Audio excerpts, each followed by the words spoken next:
나와버리네. 아이고. 네. 그러면 시작해 보도록 할게요. 지윤 사장님, 저 몇 분 동안 발표를 해야 되죠? 모르시는 눈빛입니다. 네, 그러면 그냥 알아서 제가 발표를 해보도록 할게요. 저는 2022 트렌드 코리아 10가지가 있잖아요. 10가지의 2022년 트렌드 중에서 앞부분에 5가지를 먼저 맡게 되었습니다. 5개 제가 맡은 게 바로 나노사회, 머니러시, 득템력, 러스트라이프, 헬시 플랜저 이렇게 제가 파트를 맡았거든요. 그러면 시작해 보도록 할게요. 2022 트렌드 코리아 이 제목이 타이거 or 캣인데요. 제가 맡은 게 타이거이거든요.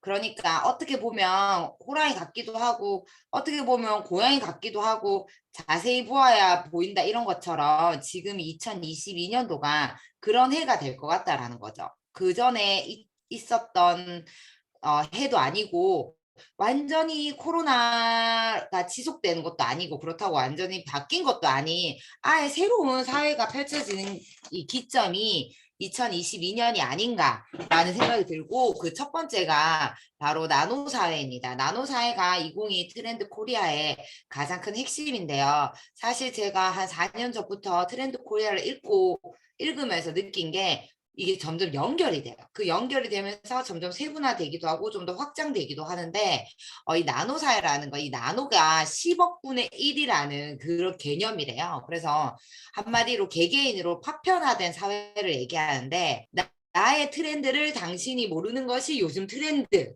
가 한마디로 이 나노 사회라고 합니다. 예를 들어서 제가 뭐 BTS를 좋아해서 BTS 노래는 알고 있지만 임영웅의 노래는 모른다는 거죠. 근데 불과 저희가 한 10년 전 이럴 때 생각해 보면은 제가 그때 소녀시대 G 이런 거 솔직히 되게 메가 트렌드잖아요. 누구나 다 알고 누구나 다 부르고 완전 대유행 이런 게 있었다면 지금 이런 뭐 메가 트렌드나 유행이란 개념이 다 없고 그냥 나는 내가 좋아하는 거 안에 유행이 있고 진희 사장님은 진희 사장님이 좋아하는 거 안에 유행이 있다라는 거죠. 그게 이 나노 사회가 되는 건데 이 나노 사회가 되게 됐던 원인이 가정도 학교 생활도 개인화가 가속화되는 시점이었는데 거기에 코로나까지 오게 되면서 팬데믹으로 인해서 되게 강력해졌고 앞으로는 좀 더 강력해질 거라고 합니다. 그래서 개인들은 끼리끼리의 연결고리인데 예를 들어서 기존은 같은 학교, 같은 반, 같은 회사 이런 우리 가족 이런 것들로 인해서 이제 연결고리가 됐다면 지금은 나 개인의 선호도라든지 취향이라든지 가치관으로 서로 이제 묶이게 된다라는 거예요. 예전 뭐 기업도 언제 그랬나 싶을 만큼 예전은 직장에 저희가 이제 시스템 그 사무실에 출근을 했잖아요. 매일 출근을 했을 때 여기에 모인다. 여기에 모여서 무언가 하나의 공동체다라는 느낌이 많았다면 지금 저희가 가끔 모이긴 하지만 그래도 그냥 잠시 들린다. 이런 개념이 좀 더 많단 말이에요. 잠깐 모였다가 흩어진다. 이런 저희가 그런 개념으로 이제 나노 사회가 점점 더 간다라는 겁니다.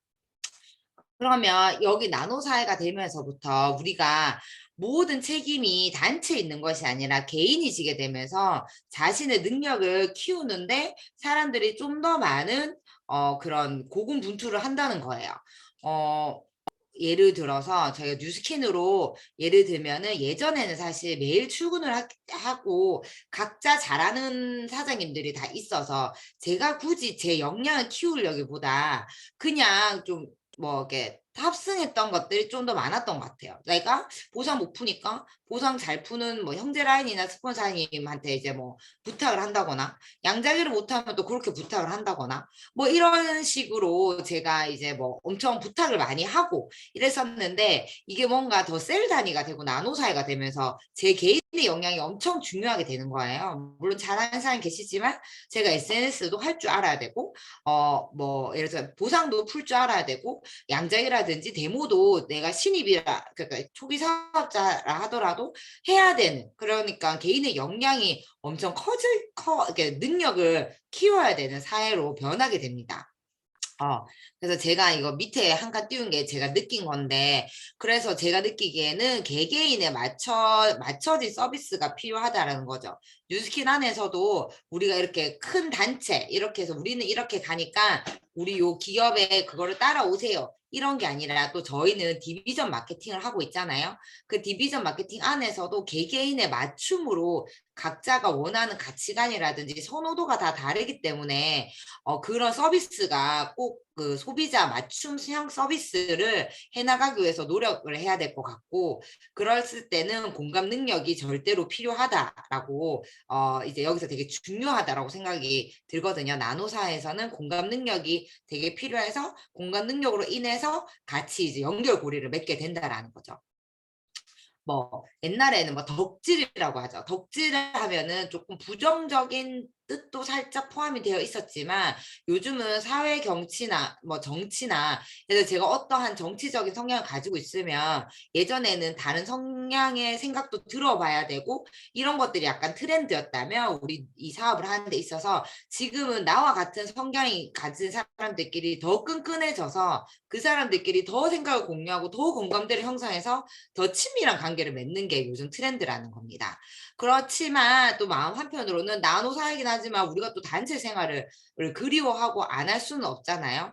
그렇기 때문에 우리가 공동체를 생각하는 휴머니즘이 정말 절대적으로 필요하다라는 것도 생각이 들거든요.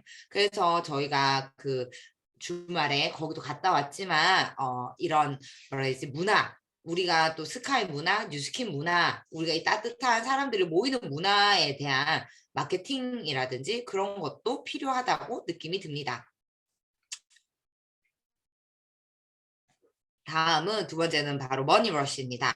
머니러시는 뭐냐면 이게 이미 많이 저희가 들어와 있는데 이런 나노 사회에서 더 많은 수입을 찾아 나선 사람들이 바로 머니러시거든요.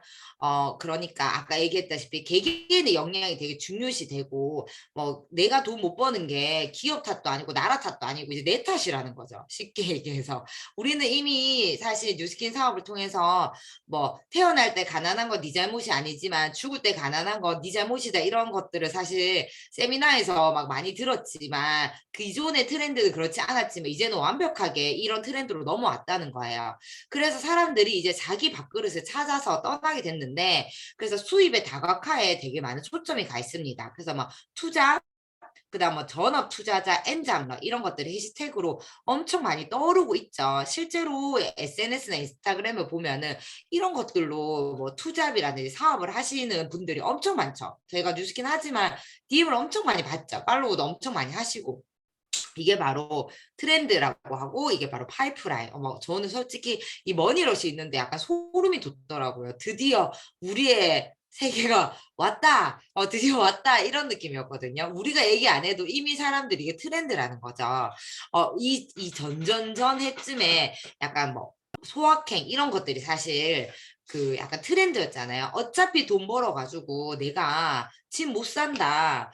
돈 모아가지고 내가 차 못 바꾼다. 이러니까 이제 사람들이 소유하는 것보다 막 그냥 소소하게 확실한 행복을 찾아서 막 소비를 한다거나 그런 거 뭐지? 그, 잉여의 삶, 뭐 이런 거 약간, 이런 거 했었잖아요. 근데 그게 약간 변형이 돼서 내가 돈 벌 수 있다.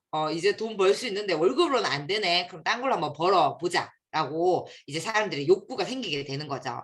이 소비에 대한 욕구와 욕망이 어마어마하게 커진 거는 SNS도 사실 한몫을 합니다. 저희가 SNS 보면은 현실은 어쩔지 모르겠지만, 뭐 저도 그래요. 집 뒤에 보이시죠? 막 개판이라도 그 찍는 부분은 하얀 천과 왜 예쁜 커튼이 있어서 되게 음식이 막 뒤에 막 고춧가루 막 고추장 막 묻고 난리 나도 딱 그 찍는 부분은 엄청 예쁜 접시에 이게 플레이팅 해가지고 마치 내가 매일 저녁에 그런 스테이크를 써는 것처럼 하지만 현실은 그렇지 않다라는 거죠. 근데 그런 것들을 누군가 보고 나도 이런 욕망이 엄청 많이 생겨난다는 거예요. 이제 남의 수입을 엄청 많이 측정하게 되고 이제 부러워진다는 거죠. 그래서 실제로 지금 10만 원 샤인머스켓 빙수 같은 경우에는 먹으려고 사람들이 막 줄을 엄청 서고 그리고 뭐 뭐지 편의점에서 100만 원 넘는 와인이 품절이 되기도 하고요. 저도 그랬는데 재난지원금을 받으면 예전 같으면 우리가 쓸 수 있는 생필품 우리가 20만 원씩 막 이렇게 받았잖아요. 그 우리가 지금 삶에 좀 도움이 주시는 생필품을 그 전에 트렌드 썼다면 지금은 그거 한우 매출이 1등이라고 해요. 한우 매출나 저도 그 돈 받아가지고 그냥 머리 트리트먼트하고 이런 것들로 사람들이 소비를 한다는 거죠. 약간 부가적인 거에 소비를, 이거 재난지원금을 한 건 아닙니다. 네. 재난이네요. 네. 그래서 이렇게 됐던 원인 중에 해외여행이 이제 안 되면서 프리미엄 소비가 집중하게 되고 그 돈을, 그리고 이제 그런 SNS로 통해서 이제 보복 소비, 아니, 그러니까 막 이런 막 우울한 거야. 나는 차는 못 바꿔. 근데 나 10만 원짜리 빙수 정도는 먹을 수 있는 거지. 그렇게 하게 되고 물가 상승률도 엄청 올라가게 되고 SNS가 또 트렌드가 되니까 과시를 또 하고 싶고 이런 것들로 인해서 머니러시의 필요성을 더 많이 느끼고 있습니다. 물가는 점점 오르고 고용은 불가능해지는 이제 각자 살아남아야 되는 생활이 상황이 온 거죠. 방법은 제가 진짜 여기서 많은 걸 했더라고요. 많아요. 미술품, 뭐 명품, 콘텐츠, 그다음 음원, 비트코인, 주식 이런 것들을 통해서 이제 머니러시를 이제 하려고 하는 거죠. 여기에 이제 뉴스킨 혹은 네트워크 마케팅 이렇게 이제 더 들어가야 되겠죠. 어, 이거 이제 저의 생각은 이런 변화하는 시대에 적응하기 위해서 본인들의 커리어를 많이 확장하는 것 같아요. 실제로도 지인들의 모임에 가면은 비트코인이나 주식이나 이런 것들 아니면 유튜버로 아마 뭘 자기가 블로그 이런 것들을 안 하는 사람이 잘 없고 안 하면 약간 좀 시대에 뒤떨어지는 느낌을 받을 정도로 뭐 하는지 묻지도 않고 기본적으로 다 하고 있거든요. 월급을 모아서는 이제 뭐 못 먹고 못 산다 이런 것들은 이제 너무 다 아는 세상인 것 같아요. 근데 이제 우리가 또 이걸 하다 보면 이런 단어도 많이 들어보셨죠. 영끌, 뭐 비투 이런 여기 이 책에서 레버리지가 좀 나쁜 의미로 쓰이긴 했지만 이런 것들을 많이 한단 말이에요. 지금 저는 뭐 11월 달부터 사실 또 금리가 살짝 오르게 되면서 사실 비투 하신 분들의 그런 것들이 엄청 많이 이게 또 이게 타격을 입고 있잖아요. 그래서 그런 사람들을 많이 줍줍해야 되겠다. 그냥 본인의 돈으로 하시는 분도 있지만 이런 것들이 트렌드다 보니까 그냥 엄청 무분별하게 하시는 분들도 많거든요. 이런 것들을 저희가 알면 사람들 만나서 대화할 때도 좋다고 좀 도움이 될 것 같다라는 생각이고 개인의 역량과 가능성을 넓히는 자기 실현의 방식이라고 합니다. 그래서 개인의 역량을 넓히는 거 아까와 좀 연결돼 있죠. 그런데 많이 포인트가 되어 있어요. 나는 이 정도까지 볼 수 있다. 오히려 엔잡을 하는 게 좀 더 능력이 있다. 이렇게 생각을 하는 거죠. 다음은 바로 득템력입니다. 이거는 뭐냐면 돈이 있어도 아까 사고 싶어도 못 사는 능력입니다. 제가 스타벅스 리유저블 컵이라고 제 인스타그램에 이제 제가 스벅 매니아다 보니까 그거를 이제 게트해서 올렸거든요. 50주년 기념인가? 근데 정말 역대 좋아요 수와 이런 거 막 대단하다. 막 역시 당신은 발 빠릅니다. 이런 댓글들이 엄청 많더라고요. 그래서 이게 돈이 있어도 못 사는 거죠. 왜냐면 이건 한정판이고.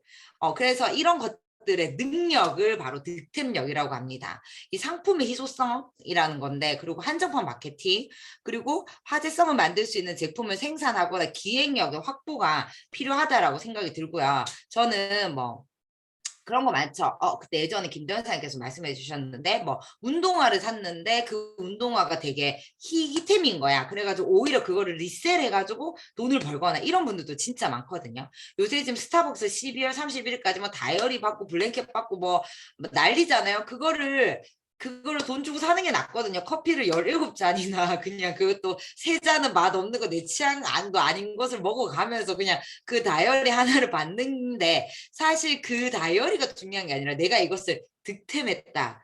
내가 이것을 나의 그걸로 인해 나의 능력, 그러니까 서치하는 능력, 찾아내는 능력, 그런 겟할 수 있는 능력으로 득템했다는 걸 자랑하고 싶은 거거든요.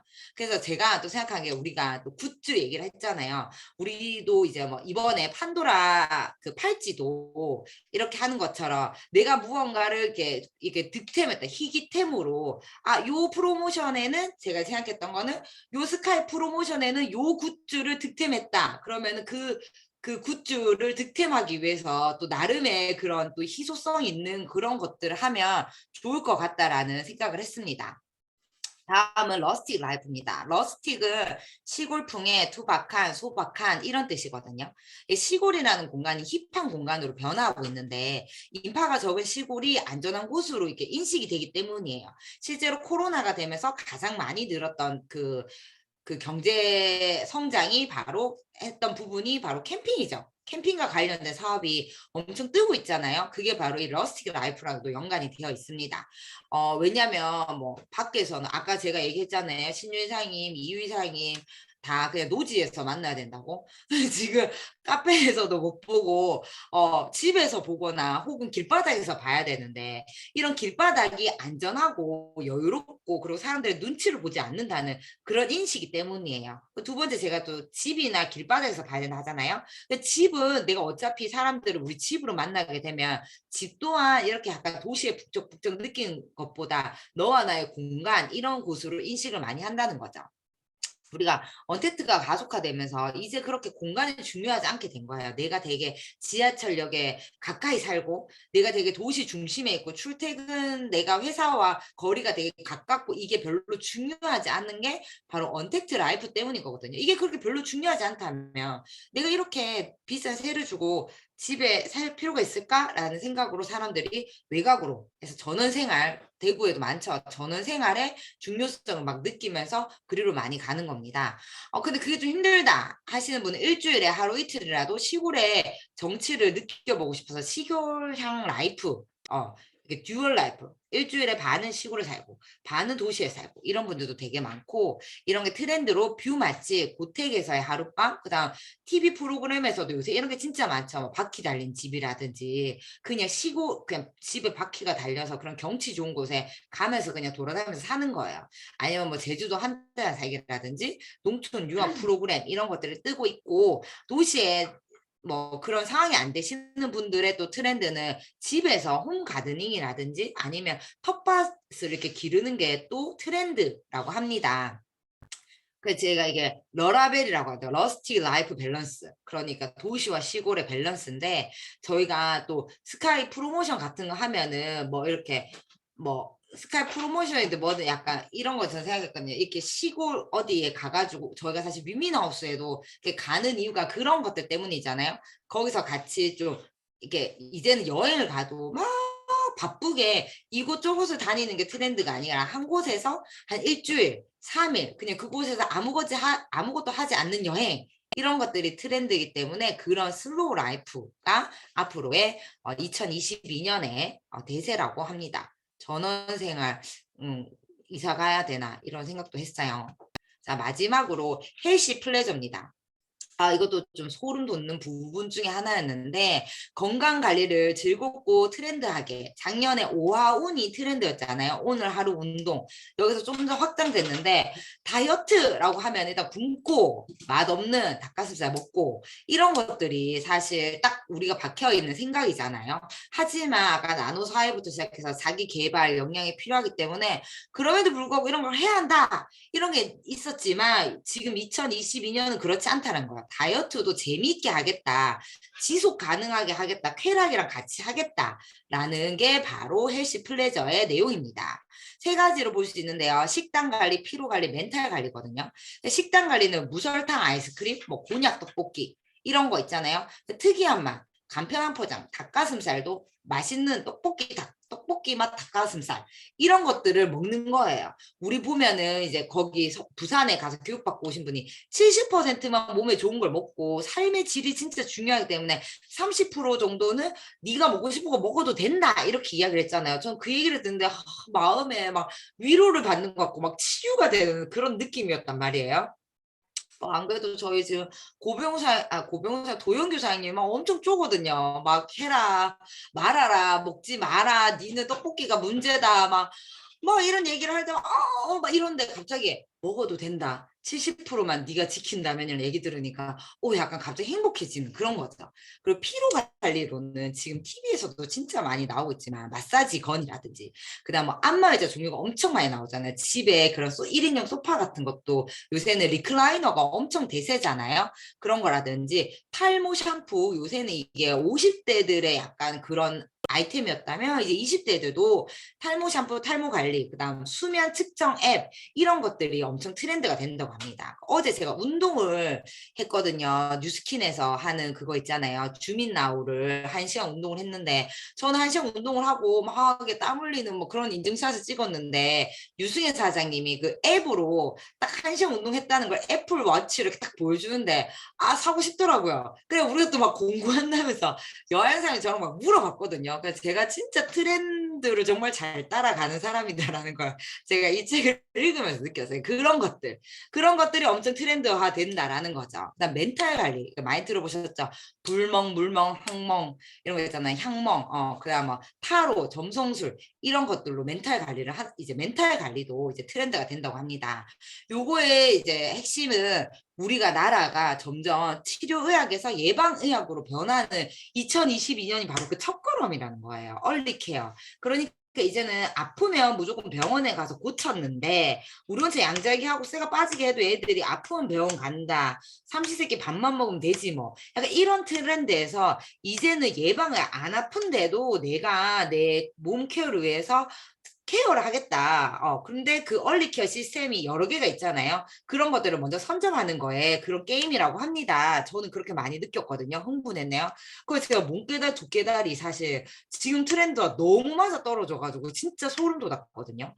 지금 제가 저희가 일주일에 한 번씩 모여서 하고 있는데 제가 초대를 하면은 진짜 초대 되게 애기 엄마든 아가씨든 총각이든 호응이 되게 좋아요. 그런 걸 하고 싶지만 어떻게 해야 되는지도 모르고 같이 한다면 할 수 있을 것 같고 거기에 탈모가 또 엄청 고민이니까 끝나고 두께달까지 해서 이걸 정말 시스템으로 하면 엄청나게 그 20, 30대 얼리 케어를 하고 싶은 운동을 하고 싶지만 또 실내 체육이 저희가 지금 또 안 되잖아요.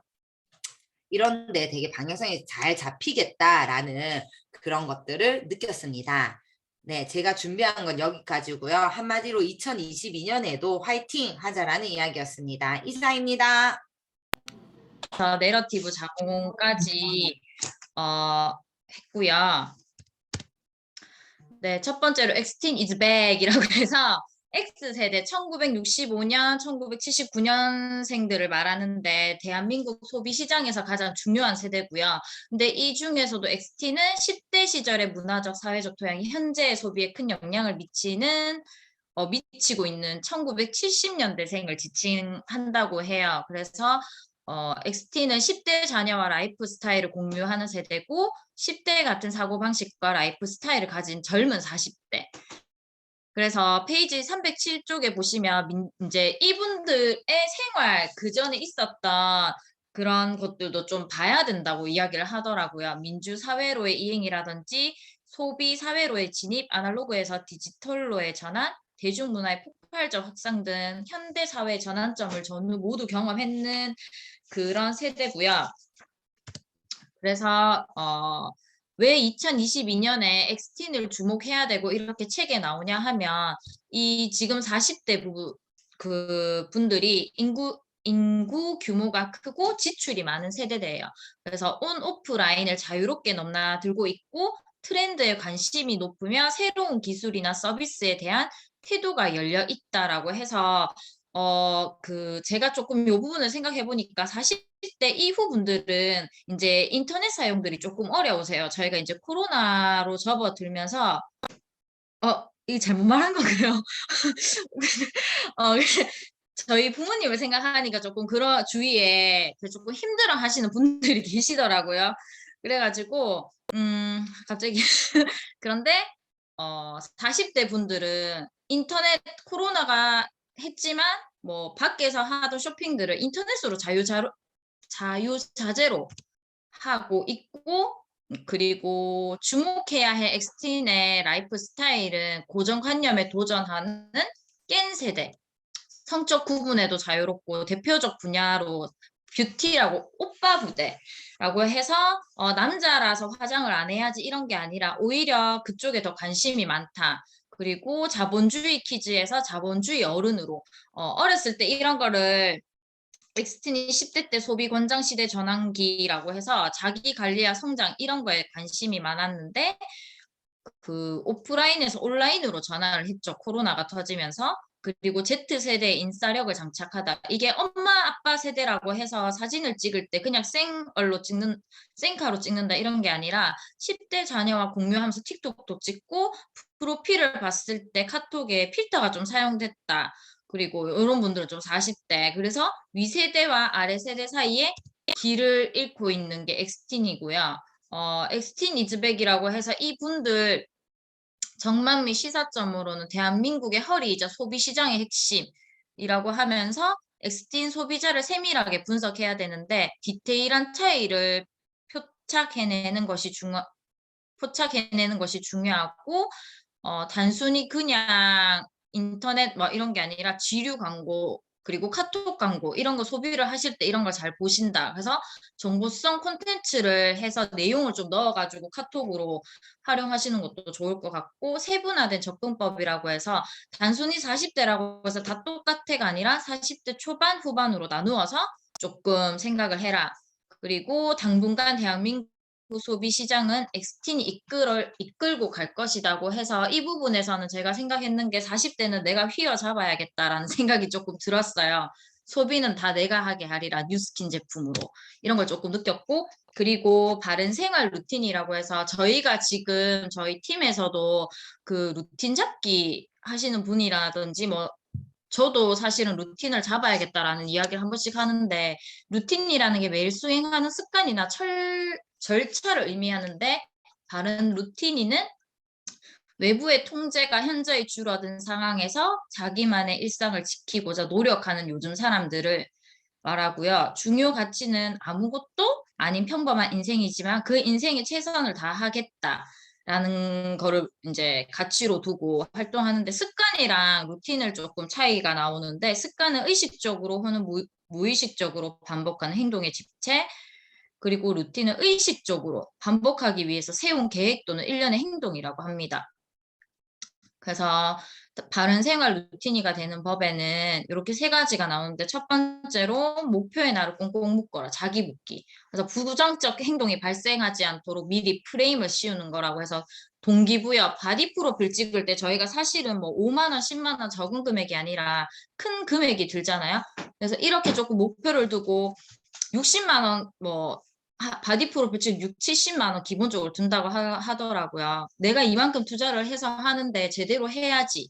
그리고 시간 허투루 쓰지 않으려고 요즘은 포레스트 앱이나 타이머 그 인스타에 보니까 시계도 아닌 것이 뭐 이상한 게 있더라고. 이거는 뭐야라고 제가 생각을 하고 있었는데 그 보니까 이게 타이머더라고요. 그래서 활동하는 남은 시간들을 측정할 수 있는 것들이 나오고 그리고 일상생활에서도 페이스메이커가 필요해라고 해서 도장받기.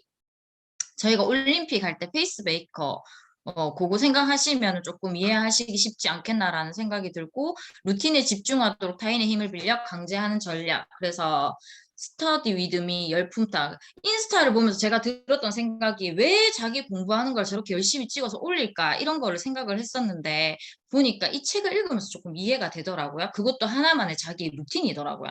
그래서 하루하루의 의미를 부여하고 되돌아보기. 내 일상 순간순간의 의미를 부여하고 그 자체를 중시하지 결과를 성공과 실패로 재단하지 않는다고 해요. 그래서 셀프 토닥이. 예를 들면 내가 이만큼 했으니까 그래 나는 만약 아침 6시에 일어나기로 약속을 했는데 조금은 늦었지만 그래도 일어나서 했어 그래 잘했어 이렇게 조금 토닥토닥 그래 우쭈쭈 해주면서 하자 뭐 이런 거 그리고 바른 생활 루틴이 등장 배경으로는 페이지 343페이지 예전부터 존재하던 일상이 가치가 갈수록 더 중요해진다고 해요. 지금 코로나가 터지면서 주어진 시간들이 엄청 많은데 이런 일상들을 그냥 허비할 것인지 아니면 스스로 잘 설계해 보겠다는 그런 건지. 그래서 루틴의 가치관이 보편화되고 있다는 점이고요. 그리고 이게 첫째로 아까 말씀드렸던 것처럼 높아진 일상 자유도 그리고 둘째로 미세 행복의 대두, 갓생, 최고의 멋진 인생, 순간순간의 아주 작은 행복에 집중해 삶의 의미를 놓치지 않고자 노력하는 것. 그래서 여기서 바른 생활 루틴의 전망 및 시사점은 예전부터 존재하던 일상의 가치가 갈수록 더 중요해졌고 일상을 스스로 잘 설계해 보겠다는 루틴의 가치관이 보편화되고 하고 있다는 점이고요. 소비자의 루틴 형성 지원이라든지 바른 생활 루틴이 트렌드의 인사 조직 관리 적용 이렇게 해서 그 예시들이 주로 나와 있어요. 제가 예전에 그 보험하시는 분한테 뭐 자꾸 가입하고 뭐 하루에 좀 걷는 거 하면은 캐시백으로 저 좀 해줘요 뭐 이렇게 들었었는데 이게 그때 이거를 말씀하신 거였더라고요. 그리고 그 다음으로 넘어가는 게 실제감 테크라고 해서 시공간의 물리적 한계를 극복하고 완전한 실제감을 느낄 수 있게 만드는 기술. 그래서 세 가지 요소로 다중감각, 감각의 상호작용, 동시성, 바로 지금 함께 한다는 인식, 그리고 체험성, 현실의 움직임을 대체한다. 요거 예를 조금 제가 들은 거로는 우리가 TV를 켜서 음식이 나오는데 사실은 시각적으로는 보지만 이 음식의 냄새라든지 맛을 못 보잖아요. 이런 게 예전에 한 기사에서 이제 앞으로는 리모컨에서 음식의 냄새가 이렇게 나온다든지 뭐 맛을 시각적으로 뭐 이렇게 뭐 줄 수 있다 이런 걸 한번 본 적이 있거든요. 아니면 우리가 맛을 느끼게 하는 이 뇌의 어떤 부분에 자극을 줘서 그 맛이 딱 떠오르게끔 한다. 뭐 이런 거가 있었던 것 같고, 그리고 실제감 테크의 역할은 우리의 감각과 시공간을 초월할 수 있게 만듦. 감각의 초월, 인간이 느낄 수 있는 5가지의 감각의 한계를 넘어서 쓸 것이다. 네, 그렇습니다. 그리고 그래서 이 실제감 테크의 시사점이나 전망은 고객의 삶에 더 가까이 가기 위한 방법적 도구, 가상 공간에서도 유저의 현실적 재미를 유지하고 증강할 수 있어야 한다는 점이고, 특정한 세계관을 만들어 사람들과 공감대를 형성하는데 중점을 둬야 한다는 거. 그리고 저는 조금 유리 사장님이랑 다르게 제가 읽어보고 중요했던 부분들을 조금 정리를 했거든요. 그래서 라이크 커머스는 수용만 관리가 부각되는 수요 견인 시장, 고객의 선호를 고객의 선호를 중심으로 구성되는 새로운 온라인 리테일의 총체라고 하고요. 새로운 유통 생태계의 등장이라고 해서 페이지 383쪽에 온라인 1.0 대 온라인 2.0의 차이를 보면 이게 또 표로도 나오더라고요. 그리고 여기에 개인 이제 라이크 커머스의 3대 비즈니스 모델이라고 해서 개인의 비즈니스 기획이라든지 그리고 자사몰에서 직접 판매한다는 지금 현대에서 나오는 캐스퍼가 여기에 해당된다고 해요. 그리고 소비자들과의 접점 확보해서 H2H 모델이라고 해서 소비자 선호를 중심으로 제조사와 소비자를 연결. 그래서 YD즈라고 인터넷에서 뭐 광고 이렇게 나오는데 처음 보는 건데 이게 저희가 만들어줬고 처음 소비자한테 전달했을 때 그걸 경험해보고 좋다 하면 이제 출시되거나 한다는 거. 그리고 라이크 커머스를 보면서 제가 조금 들었던 생각은 지금 SNS에 조금 인플루언서 분들이 이런 분야가 아니었는데 뭐 화장품 쪽으로 해서 하신다거나 아니면은 뭐 또 의류라든지 그런 걸 조금 자기에서 공동구매처럼 하는 거 그게 조금 떠올랐거든요. 그리고 이 라이크 커머스의 전망 및 시사점으로 단 한 명을 위한 시장이 열린다. 그래서 소비자 지향, 마켓 오브 원을 향해 이 부분은 각 소비자에 대한 데이터를 수집할 수도 있고 한 명만을 생각하니까 그리고 해당 정보를 활용하려 더 나은 서비스를 제공하는 것. 개인화의 궁극. 그래서 진정성, 대화형 커머스의 핵심. 저희가 이제 라이브 이런 것들도 보면은 저희가 소통하면서 하잖아요. 그래서 여기서도 좀 직접 소통이 좀 중요하다. 그리고 나오는 게 마지막인데요. 내러티브 자본이라고 해서 내러티브라는 게 내용을 담는 형식이라고 해요. 그래서 그냥 말하는 게 아니라 세상에 의미를 부여하고 그것이 자신의 삶에 어떤 의미를 갖는지 해석해가는 과정. 그리고 발화의 주체가 창의성을 가지고 자기만의 방식을 서식한다. 조금 여기로 예를 들면은 이 이야기라는 게 로고스에서 미토스라고 해서 로고스는 논리와 합리성에 호소하고 미토스는 감성과 상징의 어필, 초자연적 신화의 힘을 갖는 것이라고 해서 조금 이해가 쉽게 하시려면 페이지 415쪽에 에비앙이랑 샤넬에 대해서 나오거든요. 이 에비앙이 사실은 그 프랑스 만년설 녹은 물이 나온다. 제가 에비앙 물 진짜 좋다. 외국에 비행기 타고 와서 좋은 게 아니고 진짜 좋은 물이다. 이런 걸 들었는데 여기 책에서 나오는 게 미네랄이 풍부해서 약수로 블렌딩 했다고 하더라고요. 그래서 이게 아픈 사람이 마셨는데 나아서 이게 소문이 퍼지고 해서 지금 우리가 아는 것처럼 에비앙 물이 좋다. 뭐 천연 광충수 중에서 독보적 위치를 차지하고 있다 할 정도로 그렇고 샤넬도 그 여성 해방과 관련해가지고 하나의 이야기가 있다고 하더라고요. 그리고 정치 내러티브의 중요성이라고 해서는 그 여기에 슬로건이 나오거든요. 단지 듣기 좋은 문장에서 그치는 게 아니라 내러티브를 담아내야 한다고 해서 그 트럼프 전 대통령 이게 뭐 사치 뭐 이런 것도 유명하시잖아요. 그래서 나만이 이것을 고칠 수 있다. 그리고 오바마는 아메리칸 드림이라고 해가지고 또 나오고요.